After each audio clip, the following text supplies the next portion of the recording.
रुक्मिणी और कृष्ण विवाह कथा। विदर्भ देश के राजा भीष्मक की पुत्री थीं रुक्मिणी।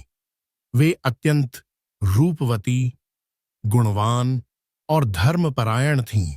उनके भाई का नाम रुक्मी था।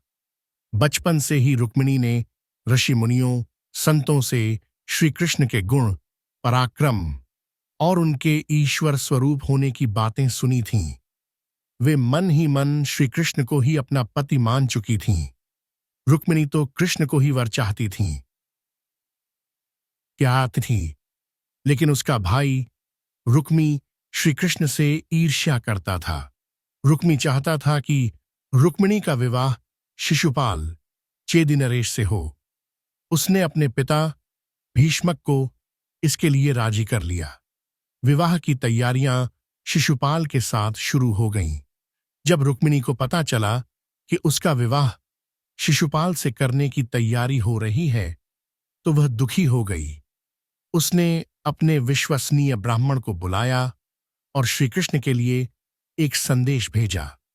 संदेश में लिखा था, हे माधव, मैंने आपको अपने पति के रूप में चुना है। यदि आप मुझे अपनाने नहीं आए तो मैं प्राण त्याग दूंगी।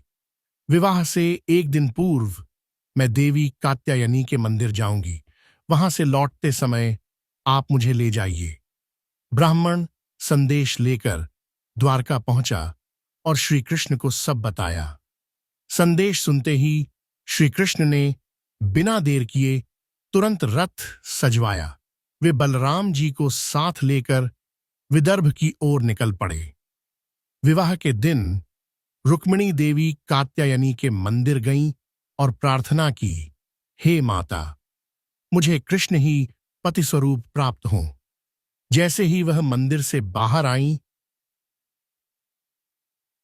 श्री कृष्ण रथ लेकर वहां पहुंचे। वे रुक्मिणी को रथ पर बिठाकर चले गए। इसे देखकर शिशुपाल, जरासंध, शाल्व आदि राजाओं ने कृष्ण का पीछा किया। शिशुपाल और उसके सहयोगी राजा श्री कृष्ण से युद्ध करने लगे। श्री कृष्ण ने उन्हें पराजित कर दिया। जब रुक्मी बहन को रोकने आया तो उसने कृष्ण से युद्ध किया। श्री कृष्ण ने रुक्मी को पराजित कर दिया और उसे मारने ही वाले थे कि रुक्मिणी ने हाथ जोड़कर कहा, स्वामी, यह मेरा भाई है, इसे मत मारिए।